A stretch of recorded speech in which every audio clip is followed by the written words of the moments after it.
that I don't care how smart a person is in mathematics or science, chemistry, biology, whatever field, if a person does not have some pretty good capacity for communicating what he or she knows, that individual is going to be very limited in his or her ability to move forward in a successful career track. So I would personally say that both oral communications and written communications are vitally important to anyone who really wants to be a success in tomorrow's world, because given both the technological demands that are going to be on every one of us, from how to use a computer to not being afraid of the realities of technology, be it a video camera or microphone, to the simple things of learning how to put a sentence together, how to communicate and illustrate, how to make one's point. That's going to make the difference in most people's lives as to what kind of job they get, how long they keep it, and how far up the ladder they go.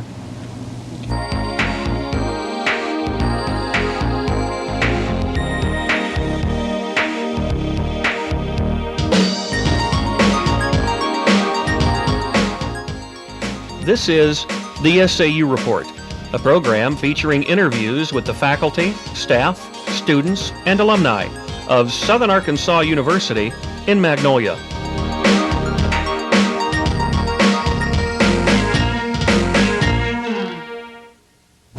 Hi, I'm Amanda Black. And I'm Bwerani. I'm Clint Smith, and welcome to the SAU Report. We have a very special guest with us today, Mike Huckabee, Governor of Arkansas. Governor Huckabee first gained statewide recognition 5 years ago in a bid for United States Senate. That name recognition carried him when he ran for lieutenant governor in a special election when Jim Guy Tucker became governor. Shortly after Tucker's tumultuous resignation, Governor Huckabee became governor in July of 1996. He has a wide range of experiences in broadcast and as a minister. Welcome, Governor Huckabee. Thanks, Amanda. It's good to be with all of you today. Thank you. Governor Huckabee, even though you weren't elected the post of governor, do you feel that you've achieved a popular mandate? And if so, have there been any recent poll results? Well, in fact, there have been some recent poll results. I'll maybe go to that first. Of course, let me preface by saying that a poll can only tell you what is happening at that particular moment of time. It's a snapshot of something in motion. I think it does give some indication, though, of whether or not your message is getting across. And poll results we got back just last week showed that my current job approval rating is at 92% with a disapprove rating of only 6.7. Now, put it in terms, that's astronomical, and we're thrilled to death with it. I don't expect it'll always be that high, that nice, but it's very gratifying to know that the people of Arkansas have a confidence in what's going on. I think that the bigger sense of the mandate, however, comes from the fact that I was elected lieutenant governor not once but twice in 2 consecutive years. And so the people of Arkansas have had a good opportunity to know whether or not they wanted me to be that person who would step into the role of governor should something happen. And I think they were aware that that possibility certainly could have existed. So with a 60% vote that I received in 1994, I feel comfortable and very confident that my serving as governor is under a strong mandate, not only electorally, but I think also emotionally at this point. Okay. Is there any other politician in the state of Arkansas with a higher approval rating as you? Gosh, I hope not, because they might want to run against me, but I don't know of it at this point, but again, I can only attest to numbers that I've seen on our particular situation. And frankly, I think, and as our pollster said, what's significant about that is not only the numbers are very good, but they're good in the context of what has been a very, very strong Democrat stronghold in the state of Arkansas. So I think that bodes well on 2 fronts. One, for us, certainly in an individual way, but I think it also says that the state's political landscape is changing and becoming more open, and it is not so driven to one party. Well, if we may, Governor, let's look back at the last legislative session. How do you think you and your office fared, and tell us maybe some of the highlights? Well, I think if people look at it objectively, they'll discover that we had an incredibly good session. We've passed virtually everything we set out to do, with the exception of legislation regarding charter schools and a way to deal with the food tax issue. But what we did do was pass the first tax cut in 160 years of Arkansas history. We created landmark legislation for Our Kids First, which provides preventive and primary health care to children of working parents. We saw significant educational reforms, the creation of workforce education cabinet-level agency, as well as the reorganization of the Higher Education Coordinating Board. We saw other legislative changes in education that brought a single core curriculum, relaxed and more empowerment for homeschooled children, as well as major innovations in how we give more control to local districts and take it away from the bureaucracy of the state government. We saw a simplification of the car tag process and even made the costs lower. I think that's going to be appreciated by everyone when they renew their driver or their car license. Those are some of the maybe overwhelming things. Add to that welfare reform, and you know, pretty soon you realize we had a real good record, and I think a very significant record of achievement. And there's been a little bit of a call for a special election, special legislative session, given the recent revelation of some insider dealing and some ethical concerns that have been brought up. Is there any response to that, or can we look forward to one of those? Well, I think, as we've said all along, before we try to fix a problem, we first have to know exactly what the problem is. And we simply have not come to the place where the review of all of our processes are complete enough to determine exactly the scope of what is at issue. So it would be very foolish and irresponsible to recklessly rush into a session until we know the full scope of the problem. Once we know that, and I think this was affirmed even by the experts who came from the University of Wisconsin yesterday to Arkansas and talked about legislative ethics, their number one caution was don't go into anything hurriedly. It'll be a major mistake. That's been our course, and we'll continue to insist upon it. Governor, as a leader of our state and also a Republican, how hard is it to keep partisan politics out of major decision making? Well, frankly, as a Republican, it's real easy to keep partisan politics out of it, because if we as Republicans were to try to become partisan, as I tell people, I didn't major in math, but I can add up the numbers pretty quickly. And what it would mean is that we would get hammered. If there is any partisanship, it would frankly have to be practiced by those who have an overwhelming majority of numbers. Because if you're in an incredibly clear minority, and in fact, to put it in perspective, Arkansas has the most lopsided Democratic legislature in the entire nation, surpassing even Massachusetts. So as a Republican, the most just absolutely idiotic thing I could do was to go out there and try to create a partisan war between a handful of Republicans and an overwhelming majority of Democrats. That's why, if you look at the record, we had a great relationship with many of the Democrats in the legislature. Some of our strongest allies and sponsors of key legislation were solid conservative Democrats who were not partisan but just had the best interest of Arkansas in mind. There was an attempt to create a partisan atmosphere, I think, by a very small number of Democrats who knew that if they could ever draw that partisan kind of division, they knew that we would lose. So I always point people to the harsh realities of the numbers and say, if there's partisanship and someone's going to deal with it in a heavy hand, it won't be me, not under these circumstances. Governor, character is the issue. Is that your first book right now, Fred? It is my first book. It's been a lot of fun writing that. It was sort of a therapeutic process to go back and relive some of the things that are talked about in the book. And of course, it just came out in early October, and I'm hoping people enjoy it. How many copies did it sell, and what did the proceeds sell? Well, I'm not sure how many copies it's going to sell. I think the first overall run of the book, they expected it maybe would generate 15,000 copies. My understanding is that it sold about 30,000 copies the first month, so it was greatly outpacing the original projections. As far as the proceeds, it's going to help, hopefully, my son go to college and his brother after him and his sister after him. I'm not sure so far. It maybe will pay for 1 year of my son's college. I'm not sure if it'll pay any beyond that or not. Any movie contracts? No, I haven't had any big offers, and I'm just hoping if somebody, if it ever should become a movie and they get someone to play me, that it won't be, you know, Jim Carrey or somebody like that. Okay. The Madison Murphy Commission released a report this week when they tried to find out how big is state government. And one of the things that they cited was that many commissions are duplicated, taxpayer funds wasted. And they also hinted that your office has been weakened in years past. And do you feel the Office of Governor is as strong as it should be? Well, I think there's some areas where, as they wisely pointed out, we need to re-examine. For example, if a governor is responsible for carrying out certain programs at the executive branch level, but he doesn't have the authority to hire or fire those people who are directly responsible for carrying out that program, that governor is going to be hamstrung. I don't care whether he's a Republican, Democrat, male or female. It's going to be difficult because you're going to be held responsible for the production and the productivity of an agency over which you have very little management control. And I think that's what their study was pointing out, that if you're going to hold people accountable and responsible, you've got to empower them to have the ability to change personnel so that then they can truly be held accountable. And there are some areas that need shored up on that. Well, as to duplication of services, many people have cited the commission or the group that you appointed to look at the road situation in Arkansas when we also already have a highway commission.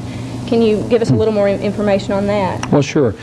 What we did in promoting the governor's task force, it really is not a duplication. What we have is the same thing you would have if you had an academic study going on that has some independence from the entity that would likely be benefited most by any kind of increase in funding. In this case, if the Highway Commission was given sole authority over projecting what they said they needed and how they would get it, then you would, in essence, have the entity that was going to be the receiver also determining how the gift would be offered.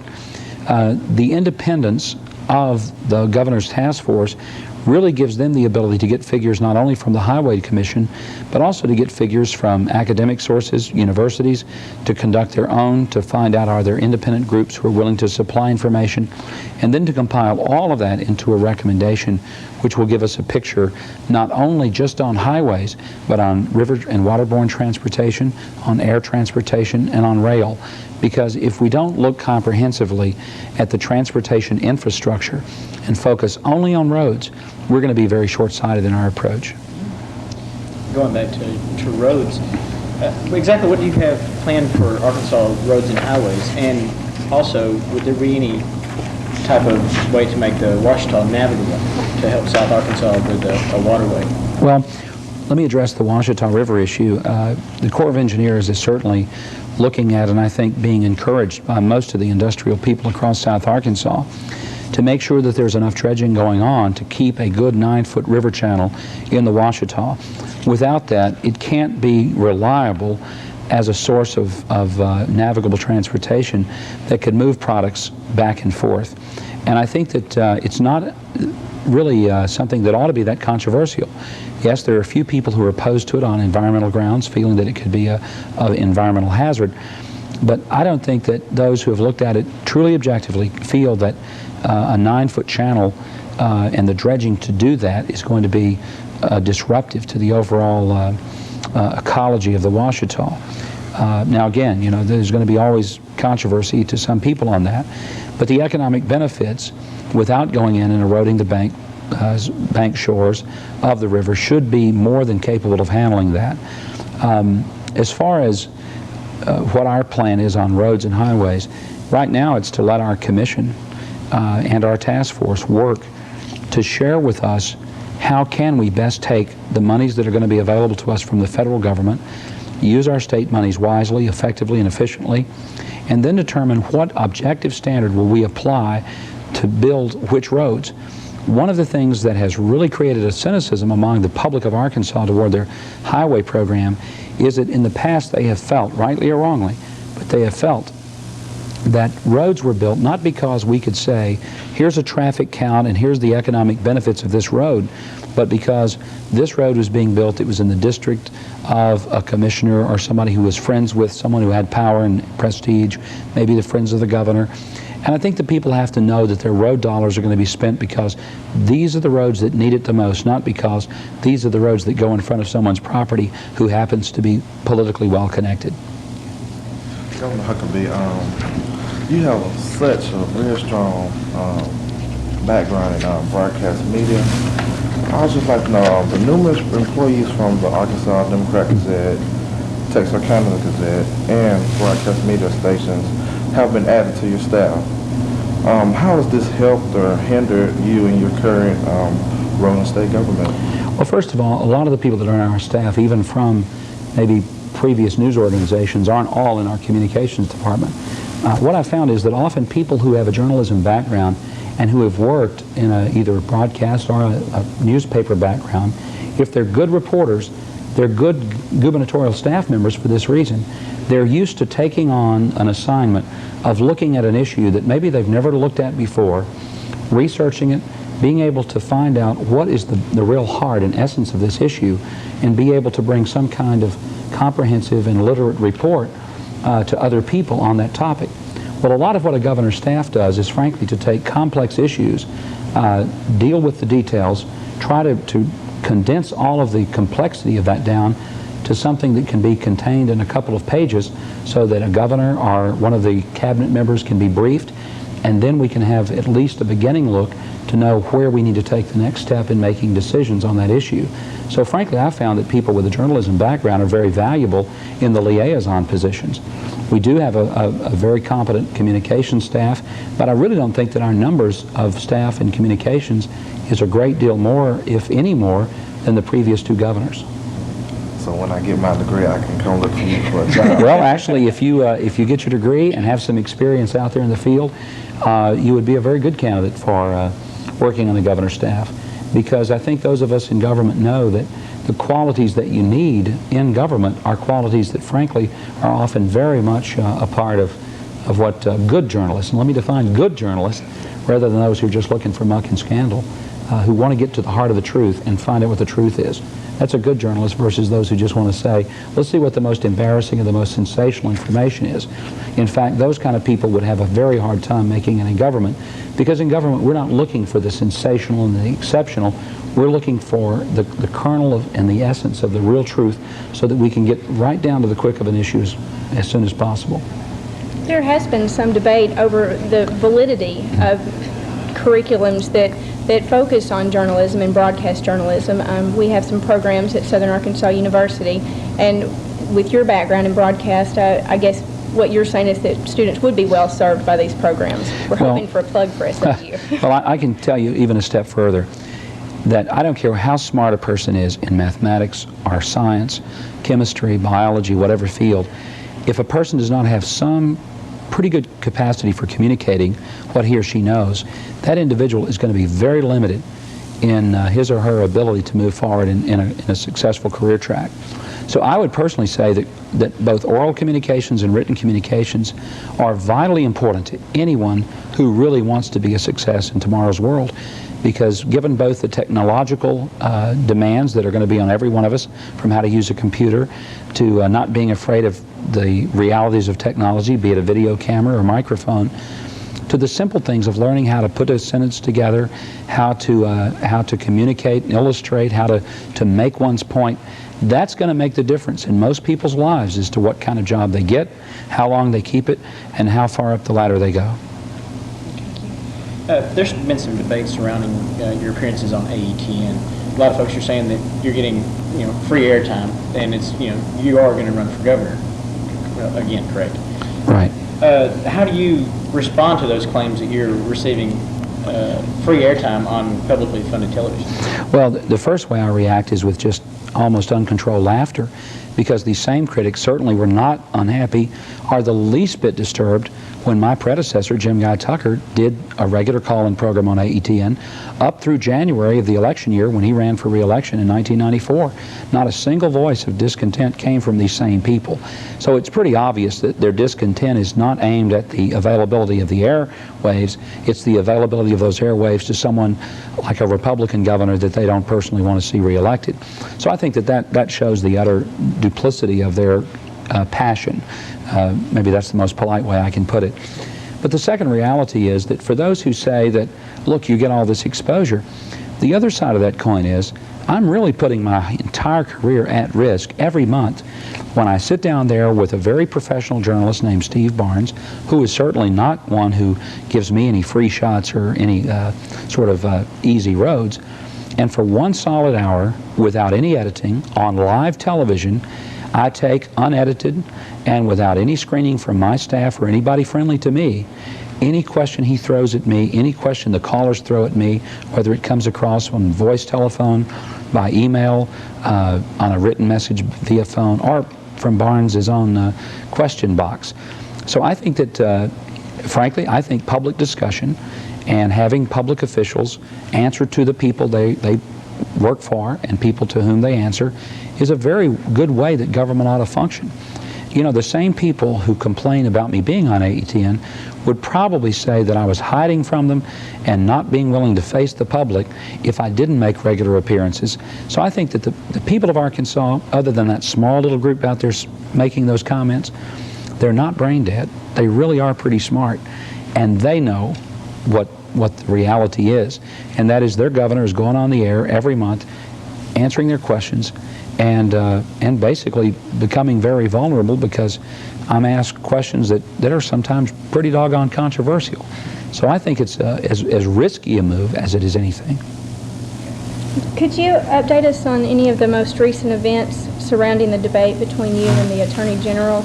Well, interesting you should ask. Just today, he filed a lawsuit and has sued me. So now it is in court. And, you know, we certainly feel that it's unfortunate that he's chosen to go this route rather than simply do what we invited him to do, and that's come over and look at the records. What we did not invite him to do was to turn those records over to the newspapers and publish information that wasn't ready. He doesn't do that with his hotline information and his consumer protection hotline, and by golly, we're not about to do it with ours. So, you know, that's the decision he's made. That's the bad news. But the good news of all that is that now this is going to be decided by the courts and not by the editorialists in the newspapers. Thank you. Well, that's about all our time we have today for the SAU report. Thank you for joining us, and thank you, Governor Huckabee. Thank you, Amanda.